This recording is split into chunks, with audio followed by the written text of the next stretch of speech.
things are coming into this country through these hidden airports. I mean, that was not in doubt. Where do you think terrorists are getting their supplies? There are things they cannot bring through the border because of the nature. So all these secret airstrips, they are all over the north, not just in Kebbi. I remember when they say no fly zone in Zamfara. Is it not where there's an airport that you say no fly zone? So what is anybody denying? They are using that means, that airstrip to do stuff in the middle of the night when everybody is sleeping. They use it to do whatever business they want to do. But if you recall, Barrister, there was a viral video that was leaked and exposing the fact that there was an airport around that Argungu area, and concerns have been raised now about the fact that why the rush to dismissing this allegation by the Kebbi State Government rather than inquire if truly there is an airport. They don't want you to know what they are doing. You and I know that they are having sympathy for these terrorists over the years. They have been sympathy, and for that terrorism to be sustained, they must be getting supply through illegal means. And so, how possible is it for us or for a state in Nigeria to have an airport without the notice of the NCAA? That's the least of the this is the least atrocity that has happened in Nigeria. How is it possible? Who gives the clearance if that actually should be the least of atrocity? Did you remember when the Dutchy girl happened? You were here when the girls came out and said, look, some of us flew inside the plane. Is that not true? The Dutchy girls, they were taken away some inside the plane and all that. So when we were making inquiries and investigation, did you not hear the girls mentioning names and all that? What came out of it? No, what came out of it? Nothing. The girls were even, but they saw one of the men who took them away on a TV, and the girl was, that's the man who stayed in his house. God Almighty. The girls were pointing at the man they stayed in his house. They saw him. At the end of the day, what happened?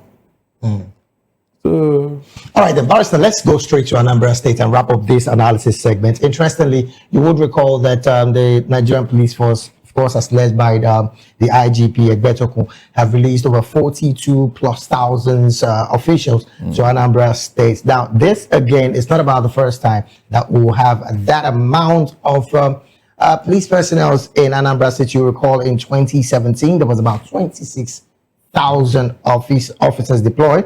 In 2021, 34,000, and as it were, in 2013 there was about 20,000. So looking at these kind of figures of police personnel being deployed, should Anambarians, as they are called, be rest assured that the election is going to go peaceful without hitches of any irregularities or security challenges across that state on November 8th? No, the hood does not make a monk. That you have all the policemen in Nigeria in one state does not guarantee free, fair, and credible election. I hope you know that. Anyway, the number of policemen you had, I don't believe personally that the ones that are going to be deployed in Anambra, they bloated that figure so that they can collect more money. That is what has been going on over 45,000 personnel? Yes, they made it so that they can collect more money. So don't you think that the fact that Anambra is an off-cycle election, that the police can be able to deploy those that have been sent to other states to go back to Anambra to help out? They don't need all those numbers. They don't. It's too much for a state. It's too much. When you say they don't need those numbers, Barrister, during the by-election that happened in the state, we saw more like what some persons would call confrontation between the sitting party in the state and the opposition party in the state, to the point that someone actually threatened to slap or to beat up the deputy governor of the state, and also saying that nothing will happen and all of that. So don't you think that the deployment of the police personnel to Anambra State to help curb this, will I say, aftermath of the election? or crisis. But police are not going there to settle fight. Oh. They have to make sure there is peace and order. Exactly. Right. So what is deploying 1 million policemen there? What is it going to do? Eh? If that number is taken to that place, it will not help the election. It will not. Okay. This is the politicians that make or mar the election, not the police. Now, Barrister, let's talk about the readiness of INEC versus the network failure. You would recall that despite the mock accreditation exercise that happened, Beaver's system still faced connectivity issues. So as it stands, do you think that INEC is fully ready with the election in Anambra State come November 8th, technologically as well? Do you think INEC is ready? Why not? They gave us that assurance, so why should I doubt them? No, the mock accreditation exercise did have some Beaver's failure as well. Yeah, they used it to test the ground. So before that, all the... You think it would have been sorted? Sorry? You think it would have been sorted? It will, because it's just one state now. I mean, if you deploy all your resources in one state, you will get the best result.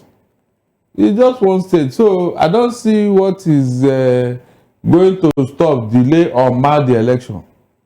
Because they have all the time, they have all the personnel and everything to make a success out of Anambra election. It is only when Anambra succeeds that we said, okay, maybe 2027 there may be some level of success in the election. But if they fail in Anambra, then forget 2027. It will not succeed. That's the truth. So they have to get it right. They have to get it right. The first thing is rigging. Rigging out. If they can stop it. If they can stop it, oh my God. In fact, I will be singing Uhuru here. Because you don't know what it means for you to be robbed of your mandate. When you say rigging, I mean, how do you mean? In an election whereby you know that you are not popular and the people don't want you, but you use the back door to win the election and impose yourself on them as their governor. Well, thank you so very much, Barrister, for your submission there. This is where we have to draw anchor on the analysis segment of the Midday News. We've been talking with Barrister Darlington Agumo, who is a legal practitioner and a political and public affairs analyst. Once again, thank you so very much, Barrister. It's my pleasure, David. We'll take a quick break right now. When we return, more stories on the Midday News will be up next. Please do stay with us.